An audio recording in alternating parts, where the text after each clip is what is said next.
আসসালামু আলাইকুম। আইনটি ডিজাইনের পক্ষ থেকে আপনাদের সবাইকে স্বাগতম। আশা করি আপনারা সবাই ভালো আছেন। তো আজকে আমাদের ক্লাস 7 এখানে, কারণ ফটোশপে ব্রাশ টুলের 2টা ক্লাস যাওয়ার কারণে এখানে কাউন্টিংটা একটু ভুল হবে।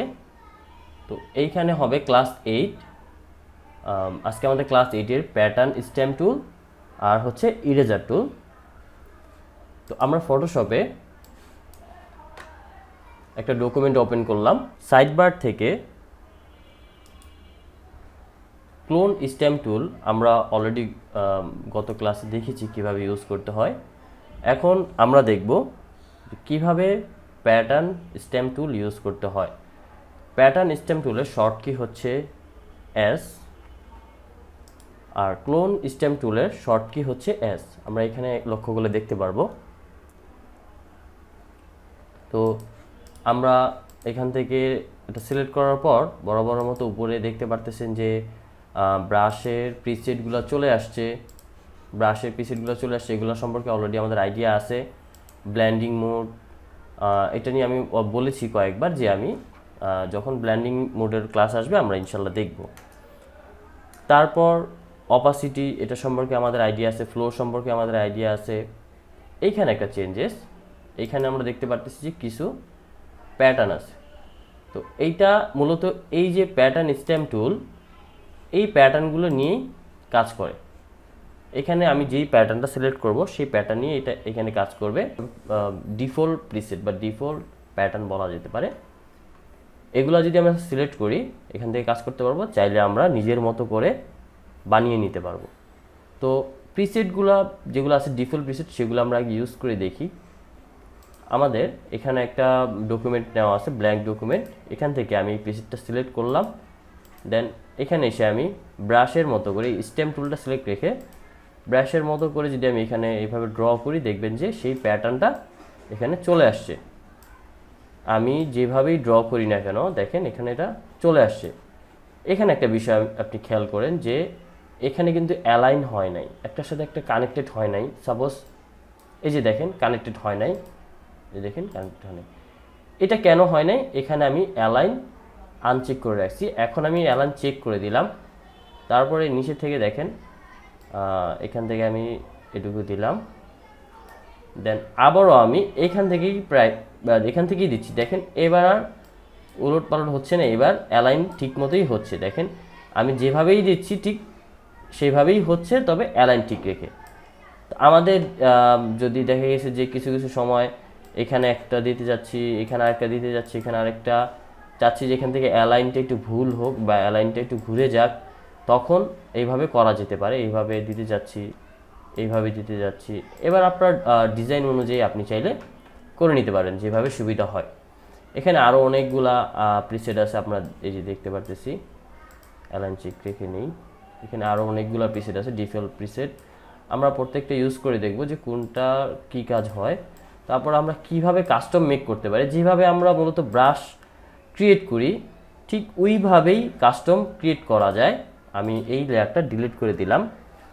এই লেয়ারটা ব্ল্যাঙ্ক রেখে আমি কয়েকটা শেপ ড্র করি। সাপোজ এটা দেখানোর জন্য আপনারা যদি কোনো পিএনজি ফাইল কিংবা অন্য যে কোনো ফাইল যদি আপনারা এটা নিয়ে আসেন, এখান থেকে আপনারা করে নিতে পারবেন। আপনাদের যেটা দরকার সেই অনুযায়ী আপনারা করে নিতে পারবেন। সাপোজ এইটা নিচে দিলাম।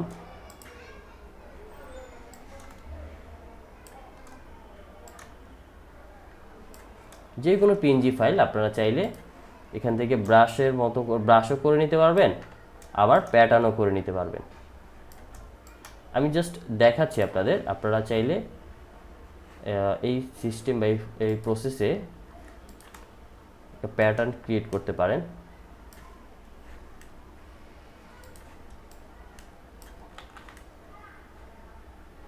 আমি সবগুলোকে সিলেক্ট করলাম শিফট ধরে, সবগুলোকে সিলেক্ট করে মিডলে নিয়ে আসলাম। দেন এখান থেকে এডিট থেকে মেনু বার এডিট থেকে ডিফাইন প্যাটার্ন আমরা দেখতে পাচ্ছি। ডিফাইন প্যাটার্নে ক্লিক করার পর দেখতে পাচ্ছেন যে আমরা এই প্যাটার্ন এখানে চলে আসছে। আমরা একটা প্যাটার্নের নেম দিতে পারবো। দেন ওকে প্রেস করার পর আমরা সবগুলা লেয়ার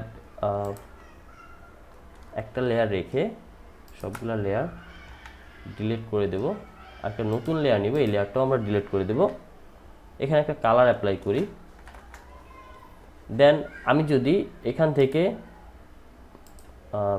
প্যাটার্ন যে ক্লোন স্টেম টুলটা আছে এখানে যাই, এই যে দেখতে পারবো যে আমাদের এই যেটা আমরা প্রিসেট ক্রিয়েট করছি ডিফল্ট কাস্টমভাবে, সেটা এখানে চলে আসে। আমি যদি এখানে প্রেস করি, এই যে দেখেন, আচ্ছা এখানে লেয়ারটা আমি ব্ল্যাক নিলে আমরা দেখতে পারবো মূলত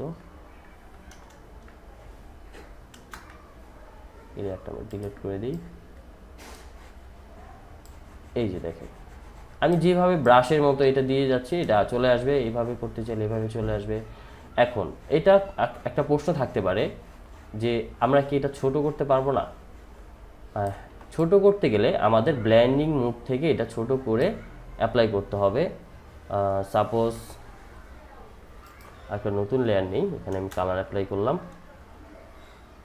এই লেয়ারে মাউসের রাইট বাটন থেকে ব্লেন্ডিং অপশনে যাওয়ার পর এই অপশনটা আসে, প্রত্যেকটা লেয়ারের জন্য আমি চাইলে অ্যাপ্লাই করতে পারবো। এখানে আলাদা আলাদা অনেক অপশন আছে, এগুলো আমরা পরে দেখব। তবে এখান থেকে একটা প্যাটার্ন ওভারলে আপনি পাবেন, সেটাতে যদি ক্লিক করেন দেখেন এখানে প্যাটার্ন চলে আসছে।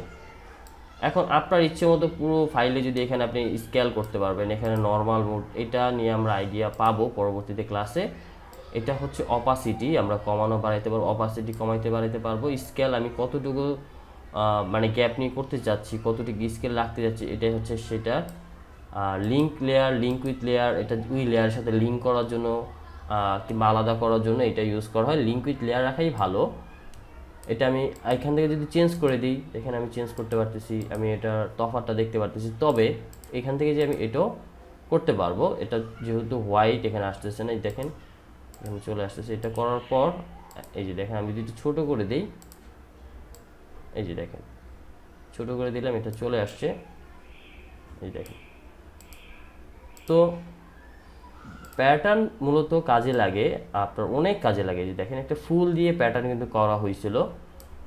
তারপর এখানে দেখেন একটা ব্যাকগ্রাউন্ড থেকে একটা ঢেউয়ের মতো দেখতে ব্যাকগ্রাউন্ডটা নিয়ে এখানে প্যাটার্ন বানানো হয়েছে। প্যাটার্ন সব কিছু দিয়ে আপনি বানাইতে পারবেন, একটা ব্যাকগ্রাউন্ড থেকে বানাইতে পারবেন, কিংবা 3-4টা এলিমেন্টস দিয়েও আপনি বানাইতে পারবেন।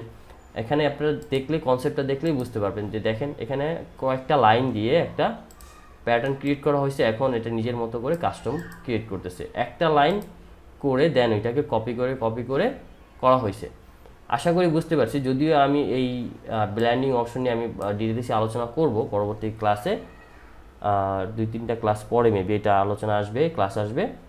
এইটা আপাতত আমরা দেখলাম যে কিভাবে প্যাটার্ন স্ট্যাম্প টুল ইউজ করে। এখন আমরা দেখব ইরেজার টুল। তো টুলবারের পাশেই আমরা দেখতে পারবো ইরেজার টুল। কিবোর্ডের শর্টকাট প্রেস করলে ইরেজার চলে আসে। এখান থেকেও ব্রাশের কাজ আছে, আমি যেই প্রিসেট নিয়ে ইরেজ করতে চাই সেটা আমি এখান থেকে এই প্রিসেটটা, ব্রাশ প্রিসেটটা আমি সিলেক্ট করে নিতে পারবো। মূলত সবগুলোর সাথেই, প্রায় সবগুলোর সাথেই আমরা ব্রাশের একটা রিলেশন পাবো, যে সেজন্যই আমরা ব্রাশের ক্লাসটা প্রথমে করেছি। তো ইরেজারের জন্য এখানে যাওয়ার পর আমরা 3টা সাব মেনু বা সাব টুল দেখতে পারবো।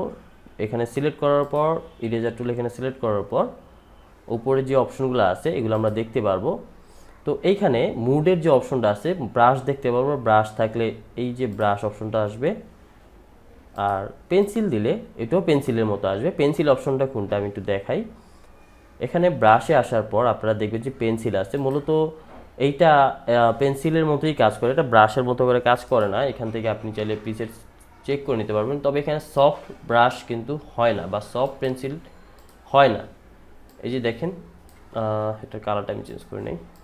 এই যে দেখেন এটা মূলত ড্রয়িংয়ের ক্ষেত্রে কাজে লাগে, তো অত একটা কাজে লাগে, এটা পিক্সেল খুবই বেশি, অত একটা কাজে লাগে না আমাদের মূলত ব্রাশ টুলটাই বেশি কাজে লাগে। আর পেন্সিল টুল কোনো রাফ স্কেচ করার জন্য খুব ভালো কাজ করে। রাফ স্কেচ করার জন্য এখানে অনেকগুলো পেন্সিল টাইপ আছে যেগুলো হচ্ছে খুবই ভালো কাজ করে রাফ স্কেচের জন্য। তবে ব্রাশ টুল দিয়েও সবই মোটামুটি এগুলো যা যা আছে সবই করা যায়। আচ্ছা, আমরা ইরেজার টুলে চলে গেলাম। ইরেজার টুলে যাওয়ার পর আমরা দেখতে পারতেছি আরেকটা আছে ব্লক। এখন এই ব্লকটা হচ্ছে এই যে প্রসেসটা, এই প্রসেসে আপনি ডিলিট করতে পারবেন। এটা হচ্ছে স্কোয়ার টাইপ নিয়ে থাকবে, আপনি দেখতে পারতেছেন। আর যদি ব্রাশে রাখি তাহলে এটা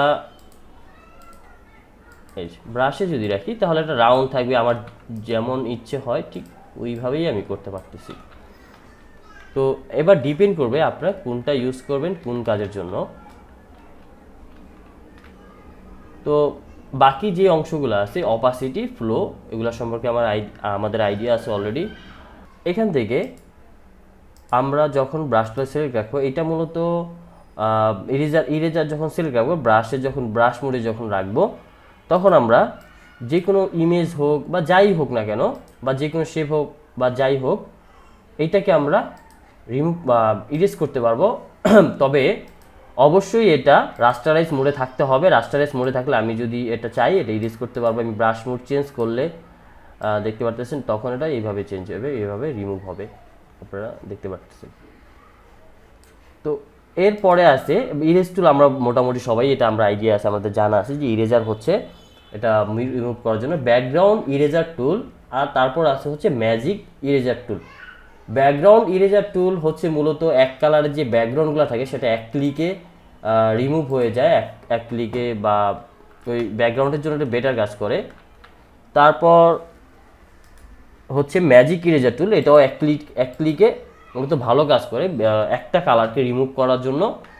তবে ব্যাকগ্রাউন্ড ইরেজার টুল থেকে আমাদের ইরেজার টুল আর ম্যাজিক ইরেজার টুলটা একটু বেশি কাজে লাগে।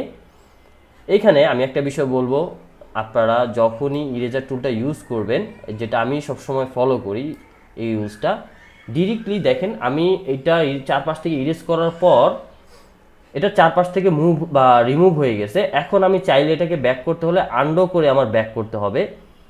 যদি আমি আবারও আর এই পিকচারটা আবারও নিয়ে আসি, যদি আমি ঠিক এই প্রসেসে কাজ করি, আমি চাইলে এটাকে আমার নিজের ইচ্ছা মতো রিমুভ আর ব্যাক করাইতে পারবো। তো এইটাকে আমার তখন রাস্টারাইজও করতে হবে না, জাস্ট এই লেয়ারে এসে লেয়ারের পাশ থেকে আমি নিচের এই থেকে অ্যাড মার্কস করে দেবো, লেয়ার মার্কস করে দেবো, অ্যাড লেয়ার মার্কস। এটা যদি করে দেই, দেন আমি এখান থেকে এই যে ইরেজার টুলটা আমার অলরেডি সিলেক্ট করা আছে, এখান থেকে ব্ল্যাক অ্যান্ড হোয়াইটে আমার দেওয়া আছে করার জন্য, এইখানে এসে আমার এখানে সিলেক্ট রেখে আমার ফোরগ্রাউন্ড কালার থাকতে হবে হোয়াইট। দেন এখানে যদি আমি রিমুভ করি, দেখেন চারপাশটা আমি রিমুভ করতেছি, রিমুভ হয়ে গেছে। আমার ফোরগ্রাউন্ড কালার অবশ্যই হোয়াইট রাখতে হবে, দেখেন। আর যদি আমি একটু বেশি রিমুভ করে ফেলি, এখান থেকে যদি আমি সুইচটা ঘুরিয়ে দিই, যদি ব্ল্যাক নিয়ে আসি, যে দেখেন আমি আবার ব্যাক করাইতে পারবো। তবে অবশ্যই কিন্তু এখানে সিলেক্ট রাখতে হবে মার্কস, যে বক্সের মতো আছে মার্কসের এইটা, এই অংশটাতে সিলেক্ট রাখতে হবে, আদারওয়াইজ এটা কাজ করবে না। এখানে যদি হয় আপনি যদি এখানে সিলেক্ট রাখেন, এটা দেখবেন কাজ করবে না। আমার এখানে এটাকে রাস্টারাইজ লেয়ার করতে হচ্ছে না, আমি এটাকে চাইলে ব্যাক করাইতে পারতেছি, আমি চাইলে এটাকে আবার রিমুভও করতে পারতেছি। দেখেন আমি এখান থেকে রিমুভ করার পর আমি যদি নিচের হোয়াইট কালার যে লেয়ারটা আছে সেটা যদি অফ করে দিই, দেখেন টোটালি রিমুভ হয়েছে। আর চাইলে আমি এটাকে আবার ব্যাক করাইতে পারবো, জাস্ট এখান থেকে সুইচটা ঘুরিয়ে দিলে, ব্ল্যাক অংশটা সিলেক্ট করলে এটা আবার চলে আসতেছে। আশা করি ইরেজার টুলটা আমরা ভালোভাবেই বুঝতে পারছি। আর আমি সবাইকে রিকমেন্ডেড করব আমরা সবাই যেন এইভাবে লেয়ার মার্কস অ্যাড করে ইউজ করি, এটা আমাদেরই কাজের জন্য ভালো হবে। একবারে ডিলিট হবে না, চাইলে আমরা আবার এটাকে ব্যাক করাইতে পারবো। ব্যাকগ্রাউন্ড রিমুভ টুল, যদি ব্যাকগ্রাউন্ড ইরেজার টুল, এটা সলিড একটা ব্যাকগ্রাউন্ডের উপর যদি কেউ কোনো একটা অবজেক্ট থাকে সেটার জন্য খুব ভালো কাজ করে। তবে আমি রিকমেন্ডেড করি না, এটা ভালো একটা আউটপুট দেয়। ব্যাকগ্রাউন্ড ইরেজারের জন্য আমাদের কাছে বেটার আউটপুট আছে, যেমন সিলেকশন টুল, তারপর ইরেজার টুলও আছে। এইভাবে আমরা লেয়ার মার্কস করে করতে পারি, আরও অনেক প্রসেস আছে। তো পরেরটা আবার ম্যাজিক ইরেজার টুল, এইটা আবার আমাদের কাজে লাগে। এটা কিভাবে কাজে লাগে আমরা একটু দেখতেছি, যে এটা সলিড একটা কালারের জন্য বেটার আউটপুট বা বেটার কাজ করে। আমি এটাকে অনেকটা লেয়ার নিয়ে নিলাম। তো এইটা মূলত একটা কালার, যেহেতু আমি বলেছি, এখানে আসার পর tolerance, anti alias, contiguous, sample all layer, এটার সাথে অলরেডি এগুলোর সাথে আমরা পরিচিত, কন্টিজিউসির সাথে আমাদের সাথে অলরেডি কোনো পরিচিত হই নাই, এটা আমি বলতেছি আপনাদের। টলারেন্স সম্পর্কে আমরা জানি যে এটার ওয়েটটা কত থাকবে বা কালার সিলেকশনের চারপাশ থেকে কতটা ওয়েট থাকবে তার জন্য ইউজ করা হয়। ধরুন একটা সলিড কালারের জন্য খুব ভালো কাজ করে। সলিড কালারটা এখানে আমি সিলেক্ট করলাম, এখান থেকে আবার আমি কন্ট্রোল জেড দিচ্ছি, আনডো করলাম। এখান থেকে আমি এই কালারটা সিলেক্ট করার পর দেখেন এখান থেকে যত রকমভাবে এই ইমেজের মধ্যে যত রকম এই কালারটাই আছে, শুধু এই কালারটা সিলেক্ট করে রিমুভ করে দিছে। আবার আমি যদি কন্টিনিউসটা টিক দিয়ে দিই, এখান থেকে কন্টিনিউসটা টিক দেওয়ার পর জাস্ট ক্লিক করার পর দেখবেন এখন একটা একটা করে কালার যাচ্ছে, এখন একটা একটা করে কালার যাচ্ছে। জাস্ট ওই কালারটা ওইখান থেকে রিমুভ হয়ে যাবে। দেখেন ইজি প্রসেসে এটা রিমুভ হবে। আমি সবসময় রিকমেন্ড করি যে আপনাদের দরকার অনুযায়ী ব্যবহার করবেন, তবে সিঙ্গেল কালারের জন্য কন্টিনিউসটা আপনারা অবশ্যই রিমুভ করে নেবেন। এটাই হচ্ছে ইরেজার টুলের কাজ। আশা করি আমরা বুঝতে পারতেছি। যদি কোনো সমস্যা হয় গ্রুপে পোস্ট করবেন। সবাই ভালো থাকবেন। আসসালামু আলাইকুম।